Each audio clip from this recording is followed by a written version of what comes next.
So andito na naman tayo nagbabalik mga kababayan at ngayon pag-uusapan natin pati mga tribo diyan sa Mindanao sumasali na dito sa gulo na ginawa nitong mga kongresista dahil nagbabala ang Maranao tribe dito sa kanilang ginagawang pag-i-impeach kay VP Sara Duterte.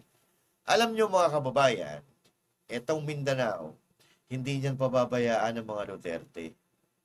Dahil napakaraming magagandang bagay at panukala na nagawa ang mga Duterte diyan sa Davao. At itinuturing nilang prinsesa si VP Inday Sara diyan sa Mindanao. Okay? Hindi lang sa Davao, pati sa buong Mindanao. Kaya nga, nagbabala na itong Maranao tribe, mga kababayan. Pero, bago po tayo magsimula, patingin ko po muna ang ating mga kababayan sa Luzon, Visayas, Mindanao, at syempre sa mga kababayan nating OFW, mga immigrants sa iba't ibang panig ng mundo, magandang araw po sa inyong lahat. Master Judea, nagbabalik na naman po. At syempre, mga kababayan, sa mga susunod na video, ipapakita natin kung paano nila ginamit ang mga Duterte. Sinong gumamit? Itong mga politiko na nung hindi manalo-nalo ay dumidikit sa mga Duterte para sila ay manalo. Kasama na rin dyan ang pamilyang Marcos, mga kababayan, sa paggamit sa mga Duterte para maipanalo nila ang laban. Pero dito sa video na ito, ang pag-uusapan natin, magpo-focus tayo dito sa nangyayari dyan sa Mindanao. Na talaga namang ikinagalit nila, mga kababayan, ang ginagawa ito kay VP Sara Duterte ng mga komunistang kongresista na mahal ang pera. At doon sa last na video natin, pinakita natin mga kababayan kung paano rumesbak ang mga supporter ni VP Sara diyan sa Davao.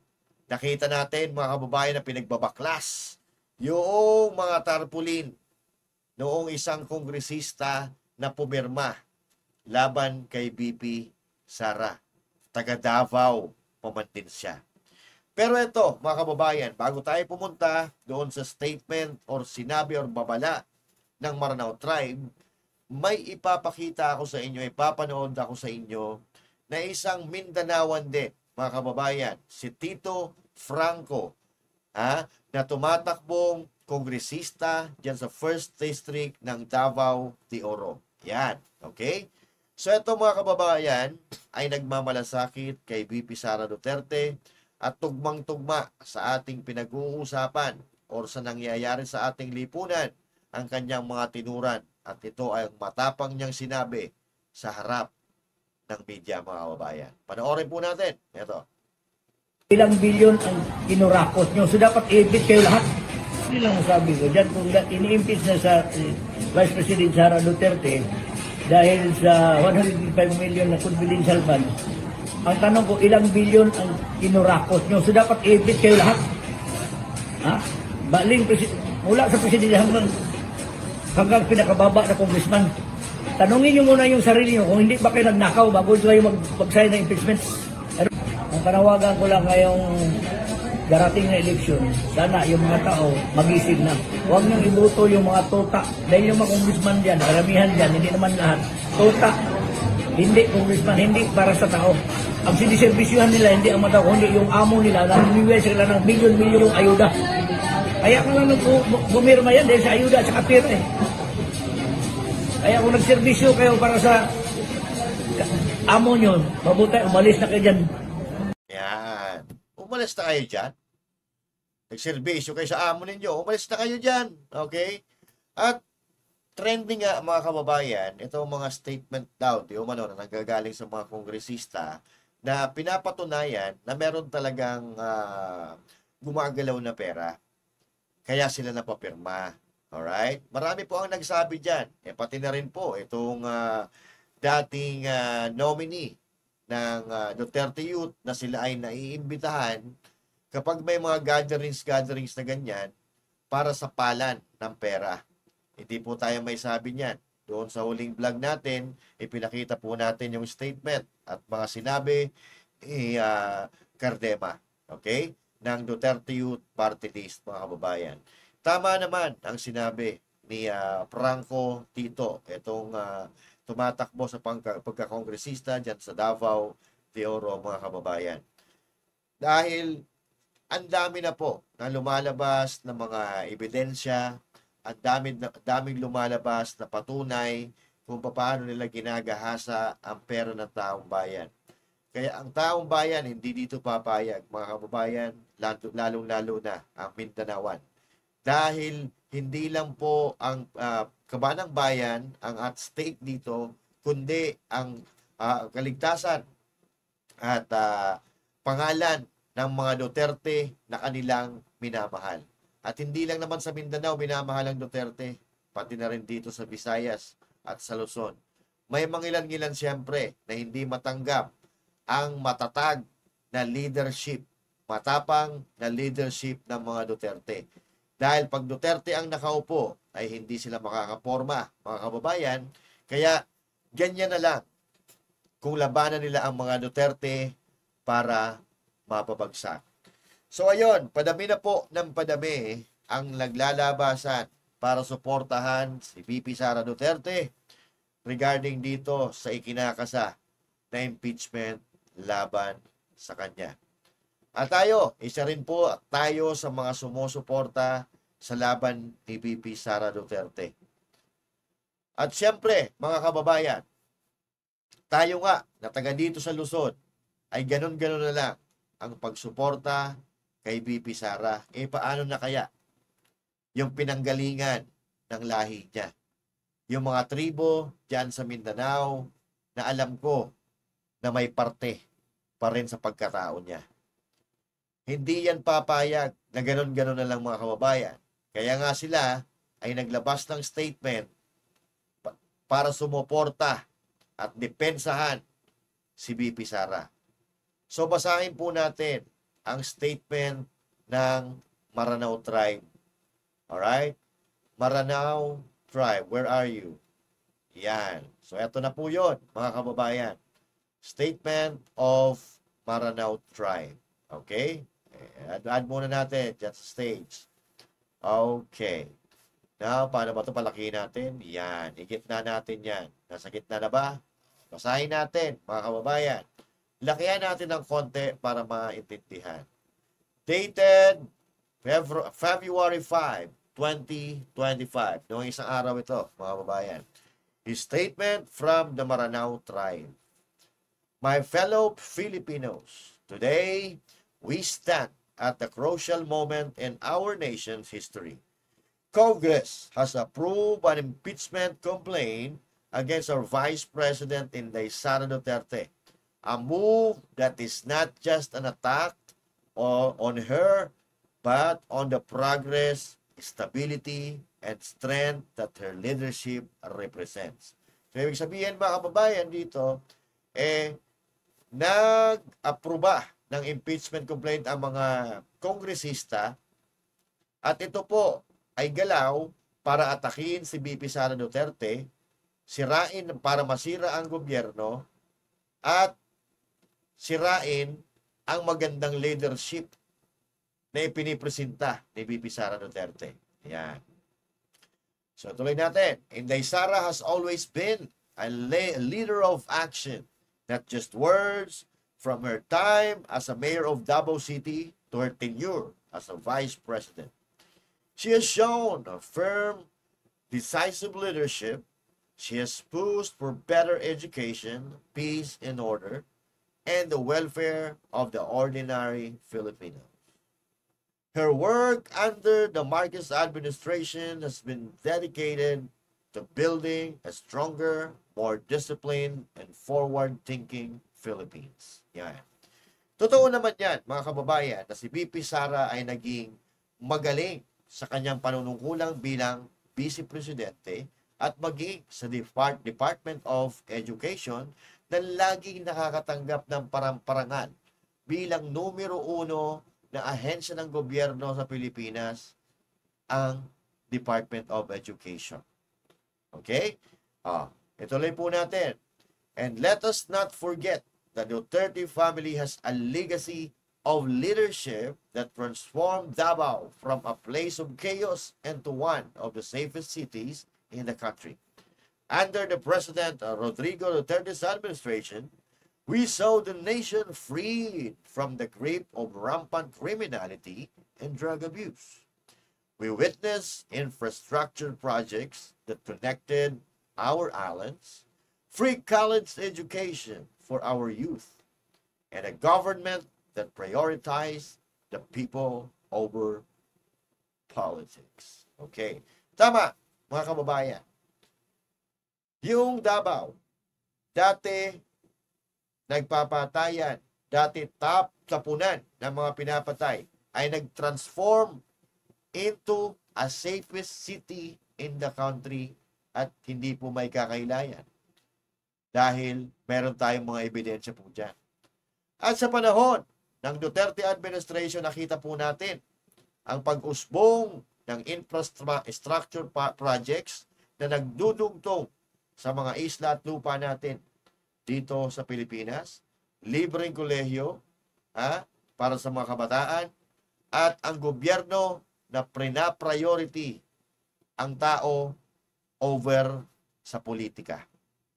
Nawala ang rampant na kriminalidad, nabawasan ang drug abuse, at marami pang iba, at hindi po natin yan may kakaila, yan po ay recorded, yan po ay nangyari. Okay, tuloy natin. Now, the forces of division wants to erase these achievements. They want to remove a vice president who has served with integrity and resolve. But we will not let that happen. We will stand with Inday Sara. We will defend her against the politically motivated attacks. We will not allow our nation to be dragged back into instability just because some cannot accept strong, fearless leadership. Yan. Ang sabi dito, mga kababayan, na gusto nilang burahin ang legacy at ang mga achievements ng mga Duterte. Gusto nilang tanggalin si VP Sara Duterte na nagsisilbi sa bayan ng may integridad at may mga solusyon. At hindi raw papayag ang mga Maranao na mangyari ang gustong mangyari ng mga kongresista. Tatayo sila para kay Inday Sara at poprotektahan nila si VP Sara laban dito sa mga politically motivated na atake sa kanya, at hindi raw papayag ang mga Maranao na mahila ang ating bansa sa pagkawatak-wata dahil itong mga insecure na politiko ay hindi nila matanggap na magkaroon tayo ng walang takot at matibay na pamamahala sa pamamagitan ng mga Duterte. Tuloy natin.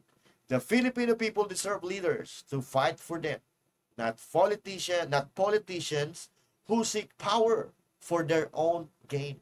And so, we say with conviction, we stand with VP Sara. We reject this impeachment and we will not be silenced. Mabuhay ang Pilipinas, mabuhay si Inday Sara Duterte. Tayo daw mga Pilipino ay deserve natin ng leader na ipinaglalaban tayo. Hindi natin kailangan ng politician na ang prioridad lamang ay ang kapangyarihan at pangsariling kapakanan. Kaya, sinasabi nila ito ng matatag, matibay at matapang with conviction na tatayo sila sa tabi ni VP Sara at hindi nila papayagan ang impeachment at hindi sila mananahimik. Yan po. Yan po ang statement ng Maranao Tribe. At sabi ko nga sa inyo, hindi papayag ang mga kalahi ng mga Duterte na tapak-tapakan, yurak-yurakan ang kanilang pangalan, dahil napaka-importante sa mga Mindanaoan at iba pang bahagi ng Pilipinas na probinsya. Napaka-importante po dyan ang pagtanaw ng utang na loob at respeto. Dahil may kasabihan nga tayo na ang utang na loob ay hindi mababayaran ng kahit magkanong pera. Pero, pwede mo itong suklian ng respeto. Which is, hindi ginagawa ng mga manggagamit na politiko tulad ng mga Marcos. Biruin mo si Pastor Apollo Sikibuloy ang nagbigay ng platform kay Bongbong Marcos para marinig siya ng sambayan ng Pilipino. Pinagamit yung mga resources ng KOJC para makapag-ikot siya sa buong Mindanao. Pero anong ginawa niya kay Pastor Apollo Sikibuloy? Pinalusob niya ang KOJC gamit ang libo-libong kapulisan kasama ang SWAT, ang mga Special Action Forces.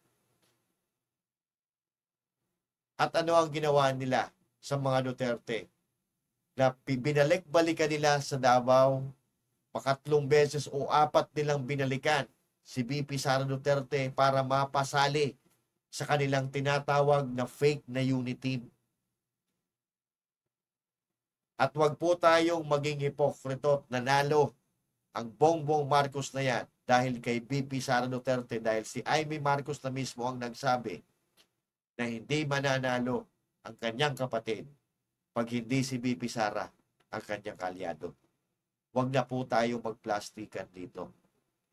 Kaya tulad ng mga taga-Luzon at maging mga taga-Visayas, mas higit pa ang pagmamahal ng mga Mindanaoan kay VP Sara Duterte.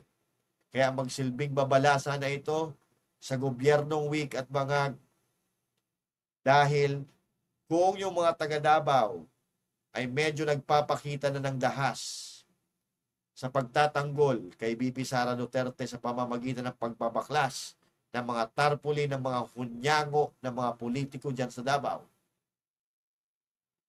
baka mas marahas pa po ang mangyari kapag itong mga tribo na ang gumalaw. At hindi rin papayag yung 32 million na bumoto kay VP Sara Duterte na basta-basta gano'n na lang pipitasin yung pinaghirapan, ipinaglaban, ibinoto natin para mailagay dyan. Pipitasin lang ng mga kongresista na mga wala namang alam, kundi ang magkamkam ng kwarta galing sa kaban ng bayan. Kaya mga kababayan, imulat natin ang ating mata at tulungan natin ang ating bansang Pilipinas. Ibangon natin sa pagkakalugmok sa pamamagitan ng pagboto natin ng mga matitinong politiko. Huwag kakalimutan, mga kababayan, ng PDP laban, dahil sila ang pag-asa natin para sa ikabubuti ng ating bayan. At number 1 sa listahan, huwag niyong kakalimutan, number 53 sa balota, Pastor Apollo Sikibuloy, tunay na maaasahan, tunay na may pagmamahal sa Diyos, may pagmamahal sa bayan. Ito po ang ating magiging tulay patungo sa matatag na Pilipinas. Once again, my name is Master Judea saying thank you. God bless you all, and to God be the glory. Magkita-kita po tayo muli, mga kababayan, sa susunod nating upload. Mag-comment po kayo kung ano ang opinion nyo. Binabasa po natin yan at pinupusuan. Magkita-kita po tayong muli. Ciao.